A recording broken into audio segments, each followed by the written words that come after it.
Social Selling.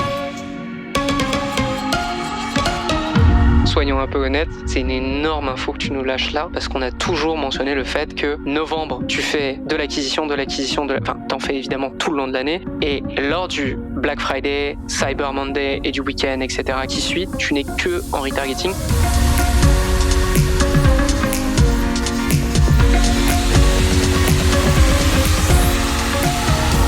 Bonjour à tous et bienvenue sur Social Selling, le podcast 100% Facebook Ads présenté par l'agence J7 Media. Mon nom est Antoine Dalmas et ça y est, le gros épisode du Black Friday arrive enfin sur Social Selling comme à chaque année.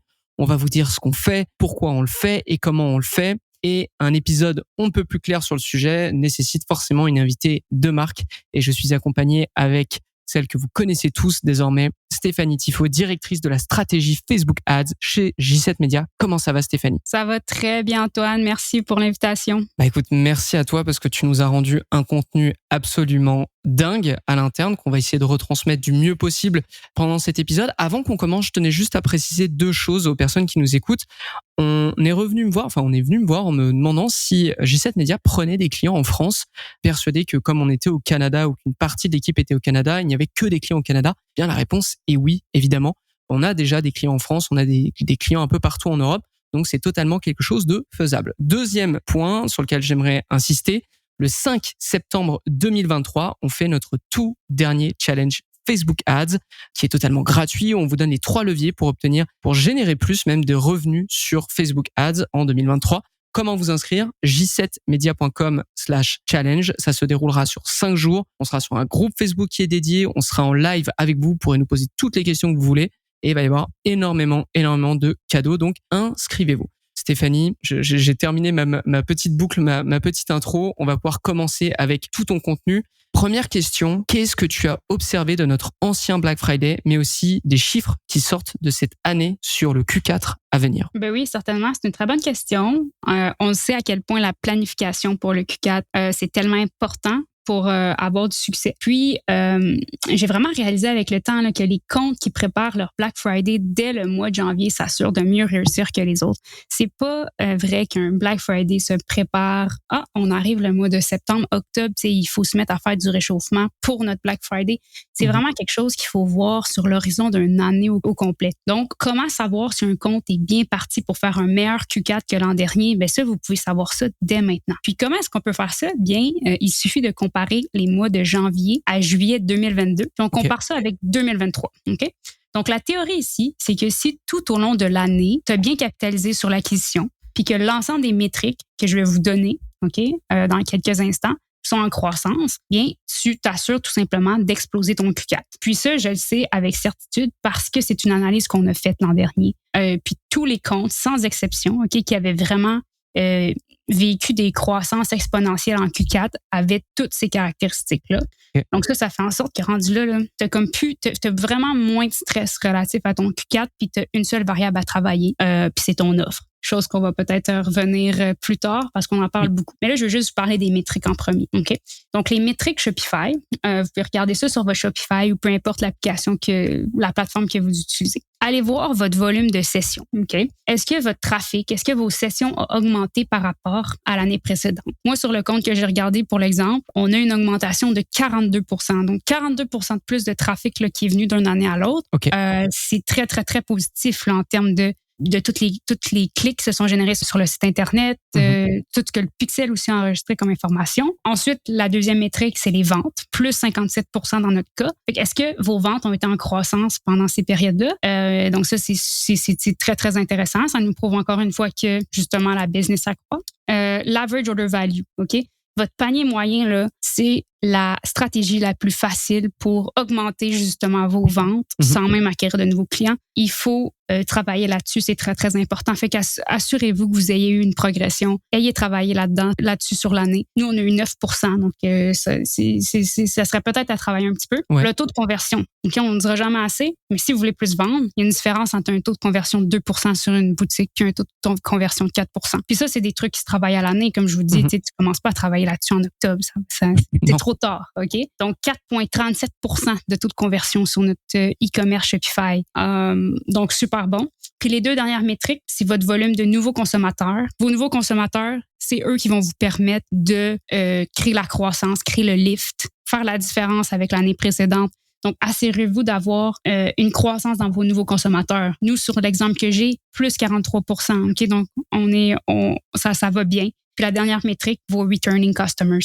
Assurez-vous que les gens réachètent, créez du recurring, c'est super important. Donc, session, vente, AOV, taux de conversion, new customer, returning customers. Allez voir ça sur vos plateformes et assurez-vous que vos métriques sont en croissance. Comparez ça. Puis, s'il n'y a pas de croissance, il y a encore du temps là, pour travailler ça. C'est hyper intéressant ce que tu nous dis. Donc, en gros, pour être bien placé pour le Black Friday de 2023, il faut regarder tes chiffres de janvier à juillet 2022 versus 2023. Regardez si session, vente, AOV, taux de conversion, nouveaux consommateurs, enfin nouveaux clients acquis et returning customers sont tous en croissance. C'est quelque chose d'ailleurs dont tu nous avais parlé l'année dernière, je me souviens. Tu as vu que c'était des métriques qui revenaient constamment avec des annonceurs qui avaient réussi leur Black Friday, leur Q4. Je voulais un peu avoir ton avis là-dessus, mais on parle vachement d'acquisition parce qu'en fait, lors du Q4 et notamment lors du Black Friday, on est 100% en retargeting finalement. Donc, on parle 100% à des gens qui nous connaissent déjà. Très souvent, puis on va peut-être y arriver un petit peu plus tard dans tes questions. Donc, ça va être intéressant d'en parler. Okay. Mais si vous voulez aller encore plus loin, là, on a parlé de janvier à juillet 2022. Vous pouvez faire aussi de août 2022 à décembre 2022. Fait que là, vous allez avoir votre période de Q4 de l'année passée, puis vous allez comparer ça avec les 6 premiers mois de l'année. Okay. Si vous avez eu une croissance, si toutes vos métriques sont au vert là encore, puis vous avez battu votre Q4, votre Q3, Q4 2022, là, vous êtes encore plus... Là, ça va bien. Là, ça va vraiment bien. Puis c'est le cas pour le compte que je viens de vous parler. Donc, on a hâte au Q4 dans ce temps-là. On a hâte. Bah oui, je pense qu'il a ce compte-là, il a hâte d'aller se frotter un peu au Q4. Et du coup, vis-à-vis de tes apprentissages par rapport à l'ancien Black Friday, ça a été quoi ta réflexion pour le Q4 2023? Bien, premièrement, comme je l'ai dit, un Q4, moi, je le vois vraiment plus comme quelques mois dans l'année. Je vois vraiment ça comme l'achèvement un petit peu de tous les efforts marketing. L'examen final. Au cours de l'année. Donc, réflexion du coup pour ce Q4-ci, aller évaluer dès maintenant la progression des métriques dont on vient de discuter. C'est très, très important. Travailler sur les métriques en baisse qui ne montrent pas de croissance. Lancer vos offres tôt, ça va toujours être payant. On n'est plus dans l'ère où on lance nos offres une journée avant le Black Friday ou pendant le Black Friday seulement. Ça dure plus maintenant 2-3 jours. Donc, lancez vos offres à l'avance. Connaître aussi ces contenus gagnants en termes de créatifs, d'offres, de produits, d'audience. C'était le temps de tester tout ça là, comme hier ou encore maintenant. Il reste encore du temps. Mais il faut connaître ces éléments-là. Ça va vous assurer de faire un bon Q4. Puis finalement, on le dira jamais assez, concevoir des offres qui ont une forte valeur ajoutée, qui ont une forte valeur perçue pour se démarquer de la concurrence. Ça, c'est vraiment le dernier point. Fait que c'est mes réflexions principales pour 2023. C'est ça. D'accord. Je tenais aussi à parler aux gens qui nous écoutent et qui se disent « Attends, mais on est en août, fin août. Pourquoi vous parlez déjà du Black Friday ?» Et pour ça, en fait. Pour ça, si vous remontez sur Social Selling, probablement en 2023, la première trace de Black Friday dont on aurait parlé, je pense que c'est en mai et ça a été avec toi parce que oui, on s'y prépare hyper à l'avance parce que vous l'avez compris, du coup, tout repose sur l'acquisition pendant toute l'année, de 1, et de 2 aussi sur tous les tests qu'on va faire pour que lorsqu'on arrive au Black Friday, on n'ait que les meilleurs éléments. On n'est pas en train de tester pendant le Black Friday, on est en train d'exécuter quelque chose qu'on a répété toute l'année. C'est littéralement l'examen de fin d'année ou comme la danse que vous avez apprise à vos cours et il faut la faire à un moment devant un grand gala, devant un grand bal. C'est littéralement la même chose. Et du coup, je me retourne vers toi, Stéphanie. On a testé plein de choses pendant l'année. On a eu le temps de faire plein de Black Friday. Donc, il y a eu des éléments qui sont venus, il y a des éléments qui ont disparu par rapport à d'anciens Black Friday. Sur le Q4 2023, qu'est-ce qu'on ne verra plus ou on verra moins sur les campagnes Facebook Ads? Ouais, je vais vraiment emphaser sur le on verra moins parce qu'on verra plus. C'est assez drastique. C'est drastique, ouais. Focuser sur un réchauffement uniquement basé sur du lead gen, sur des leads VIP. Je pense de plus en plus à travers les années, on le voit que ces techniques deviennent un petit peu plus désuètes. C'est tellement utilisé aussi. À l'année longue, les taux de conversion aussi sont pas bons pour tous les comptes. Donc, il faut vraiment s'assurer bien en avance que ces techniques-là fonctionnent pour nous avant de baser toute notre Q4 là-dessus. Ok, donc D'accord. quand on dit on veut pas ne pas le faire, mais on veut pas faire que ça. D'accord. Et peut-être sur un deuxième point, c'est intéressant parce qu'on en discutait un petit peu plus tôt, mais focuser uniquement sur des audiences de remarketing. On ne fera plus que ça. C'est vrai que dans le passé, les Black Friday qu'on a fait, on était beaucoup 100% remarketing, mais on remarque aussi de plus en plus en faisant des tests, même un petit peu pendant le Black Friday, en acquisition, que certains comptes vont faire quand même très bien pendant ces périodes-là. Puis avec le facteur que je viens de vous dire, le fait que le Black Friday ne dure plus 2, 3, 4 jours. Et tout le mois mais, quasiment, ouais. Exactement. Puis on veut vraiment étirer la sauce. Puis à un moment donné, nos audiences de remarketing sont juste complètement épuisées. Oui. Fait que basculer une certaine partie de notre budget en acquisition, si les CPM nous le permettent, si les retours nous le permettent, c'est plus comme une mauvaise idée. Là. Moi, je vais le faire cette année sur plusieurs comptes. Faut faire attention, faut connaître qu'est-ce qu'on fait pour maximiser les retours. Mais c'est sûr que si on veut faire des longs Black Friday, ça se peut que être seulement remarketing, si on a des petites audiences, ça va être problématique. D'accord. Soyons un peu honnêtes, c'est une énorme info que tu nous lâches là, parce qu'on a toujours mentionné le fait que novembre, tu fais de l'acquisition, t'en fais évidemment tout le long de l'année. Et lors du Black Friday, Cyber Monday et du week-end, etc., qui suit, tu n'es que en retargeting. Et là, tu arrives parce que on parle de lancer ces promos beaucoup plus tôt, quasiment faire un mois entier. Et ben, on va se permettre de rester en acquisition. T'as mentionné le fait que certains comptes s'en sont très bien sortis l'année dernière. Est-ce que tu aurais une typologie de comptes qui, selon toi, peuvent se permettre de laisser leur campagne de Black Friday en acquisition en même temps que leur retargeting? Oui, ça va surtout être lié aux comptes. Ça va être surtout les plus gros comptes. Hein, je vous dirais les comptes qui ont vraiment... qui peuvent encaisser, en fait. Oui, c'est ça, qui peuvent encaisser, qui ont un fort momentum aussi, qui sont capables aussi de se permettre ça. OK, ça se peut que des fois, les coûts par achat augmentent un petit peu, mais en même temps, les offres sont tellement agressives que ça peut être très, très, très impressionnant. Okay, c'est surtout les CPM qu'on va payer plus cher, mais c'est quand même possible d'avoir un retour sur investissement quand même intéressant. C'est sûr que si vous me dites que vous faites un Black Friday encore cette année sur 4-5 jours, ben là, c'est sûr que je vais vous dire quand même d'aller maximiser tous vos efforts sur du marketing, là, puis pas vous casser la tête avec des CPM puis des coûts plus élevés. Mais on va en parler de plus en plus, des Black November, tout ça. On n'aura pas le choix peut-être de jouer sur un petit peu plus de risques. Donc voilà. Et puis forcément, si tu lances ton Black Friday bien avant, il est probable que le CPM en acquisition soit pas le même qu'au moment du Black Friday. Donc en soi, tu peux peut-être encore te le permettre parce que probablement que toute l'industrie ne l'a pas fait. Je pense que je sais pas si on peut parler de classiques marketeurs qui ne feront que le week-end, enfin que le dernier vendredi du mois. Donc probable qu'il y a des grosses opportunités à lancer justement plus tôt parce que tu as des offres hyper agressives face à des concurrents qui n'ont pas commencé à le faire. Tu arrives avec des CPM qui sont encore corrects, je dirais, par rapport au Black Friday, le vrai vrai quoi. Donc ok, c'est cohérent. Et je pense effectivement que c'est un coup à jouer lorsque tu as un gros budget à mettre tout le long du mois et pas seulement juste sur le Black Friday.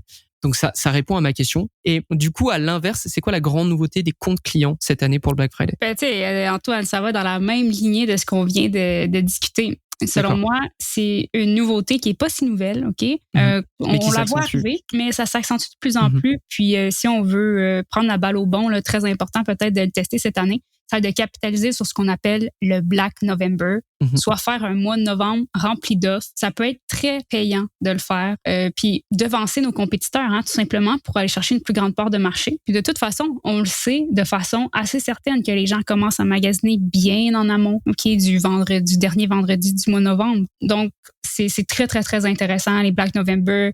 Nous, à l'interne, on va essayer d'en faire le plus possible. Encore une fois, c'est une stratégie qui s'applique bien sur des comptes assez matures. D'accord, ok, d'accord. Moi, effectivement, c'est totalement logique vis-à-vis de ce que tu as pu dire auparavant. Donc, le Black November, ok. Et tu parles d'un mois rempli d'offres. Tu sais, on a déjà fait avec plein d'annonceurs, mais les flash sales successives. Donc, tu vois, on prend tous les 3 jours, on change de catégorie de produits, mais on fait un rabais sur une catégorie de produits pendant 1 jour. Enfin, pendant 3 jours. Ensuite, on prend la même offre, c'est-à-dire le même rabais, on le met sur une autre catégorie, etc., etc. Ça peut être des choses qu'on va revoir cette année pour novembre en particulier ou pas du tout? Ouais. Plus que ton compte est gros et vraiment, vraiment gros, plus que tu peux te permettre des promotions courtes. Okay. Mais pour la majorité des comptes, puis moi, je pense personnellement, mes clients, là, ce qu'on va faire, c'est qu'on va vraiment y aller peut-être sur des promotions entre 5 et 7 jours au minimum pour leur laisser le temps d'avoir une certaine exposition, oui. de bien prendre aussi également avec aussi, la publicité en apprentissage. Mm-hmm. Puis oui, tu sais, tous les clients qui ont des différentes variétés de produits, différentes collections, ça va être très, très intéressant de faire ça. Il faut être très bon pour déterminer les offres. OK, il faut pas se tromper, il faut pas faire des offres moins agressives ou plus agressives qui vont pouvoir créer de la frustration. Il y a très, très bon messaging aussi qui doit être communiqué. OK, parce que souvent les gens vont être comme, là, il va y avoir des meilleures offres au Black Friday. Là, c'est de faire des offres un petit peu plus agressives sur certaines catégories de produits qui sont pas... notamment des catégories auxquelles les consommateurs n'auraient pas pensé. C'est d'ailleurs tout l'intérêt d'avoir des flash sales successives qui ne sont pas annoncées ou du moins qui arrivent un peu de façon surprise. C'est-à-dire que c'est une catégorie où l'offre est très agressive. Alors, la personne n'avait pas estimé qu'elle achèterait quelque chose là-dedans, mais l'offre est tellement imbattable qu'il se dit « Ok, je vais prendre ça parce que ça serait bête de passer à côté. » Exact. Tu as construit de nombreuses stratégies, dépendamment de la typologie de client et du budget qui entre en jeu forcément, sans spoiler ces stratégies parce qu'elles sont propres à J7. C'est quoi le calendrier type d'un e-commerce avec un budget raisonnable qui aimerait performer correctement lors du Black Friday? Oui. Donc là, je vous ai parlé du Black November. On va aller une coche en dessous. OK, par exemple, un client là, qui n'a pas nécessairement envie de faire un Black November, même si c'est la stratégie la plus intéressante du moment, ça serait de faire un bon réchauffement. OK, à partir d'octobre, on veut commencer à exposer la marque dans l'esprit des consommateurs. OK, des belles campagnes vidéo views. Du lead gen, ça fonctionne bien sur votre compte. Bref, commencez votre réchauffement à partir d'octobre. Ensuite, commencez son Black Friday quand même en avance. OK? Peu importe qui vous êtes, vous voulez pas faire votre Black Friday le vendredi du Black Friday. Vous voulez quand même commencer en avance et garder votre offre agressive un petit peu plus longtemps que 3 jours. Donc, je recommande entre 7 peut-être et 10 jours et capitaliser là, si vous avez envie avec une prolongation, OK, pendant le Cyber Monday avec la même offre ou une nouvelle. Si ça fonctionne très, très bien puis vous avez beaucoup de traction, mais parfait, vous pouvez laisser votre autre offre. Sinon, peut-être aussi tester une offre un petit peu différente. Okay? Un Black Friday qui dure longtemps. Ça peut être intéressant de pas seulement avoir une seule offre puis peut-être essayer d'en mettre une à deux. Puis de pas oublier les classiques. Okay? Donc, la livraison gratuite, le cadeau, le bonus avec achat, les rappels de garantie ou tout ce qui va vous distinguer auprès de la concurrence. Petite parenthèse, bonus avec achat et le cadeau, ça fonctionne excessivement bien pour les annonceurs qui auront du mal à proposer un rabais assez agressif parce que forcément des problèmes de marge.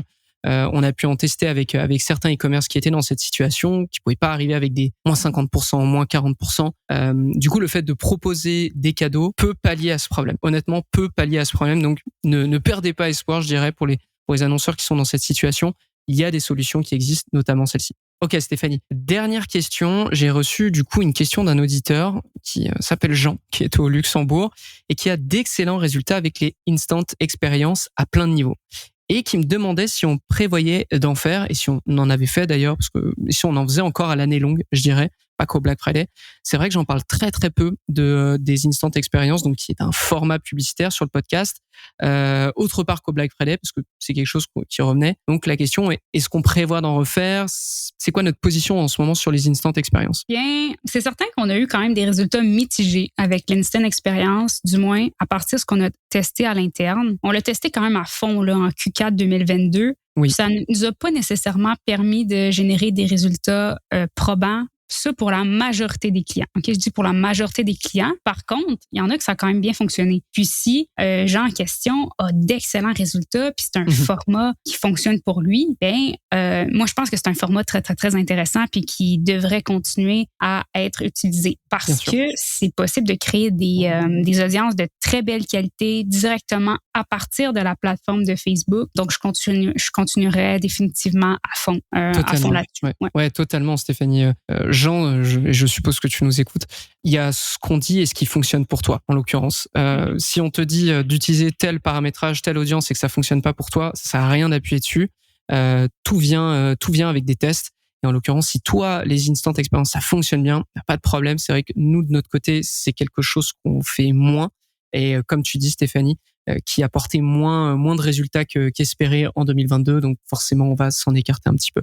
Je fais un petit récap de tout ce qu'on a dit parce que c'était hyper important, ou du moins en tout cas, il y a deux gros piliers, je trouve, qu'il faut absolument rappeler. Stéphanie, donc pour bien s'enligner sur pour un Black Friday, faut regarder ces datas de cette année versus l'année dernière, regarder si nos sessions sont meilleures, si on a plus de ventes, si on a un AOV qui est plus grand, taux de conversion plus gros, new customer rate plus gros, returning customers plus gros aussi. Donc forcément qu'on soit en croissance vis-à-vis de l'acquisition, et aussi la grosse news, alors qu'on avait un peu commencé en 2022, mais là du coup c'est plus officiel réellement. C'est que le retargeting en soi, c'est pas quelque chose qu'on va faire uniquement. On va avoir des promotions pour l'acquisition, parce que on va lancer nos promos tellement plus en avance que le jour même du Black Friday, qui serait un peu idiot de ne faire que du retargeting, parce que voilà, le Black Friday c'est 4 jours. Si tu le fais tout le mois, ne taper que sur du retargeting pendant un mois, à la fin tes audiences elles sont essorées.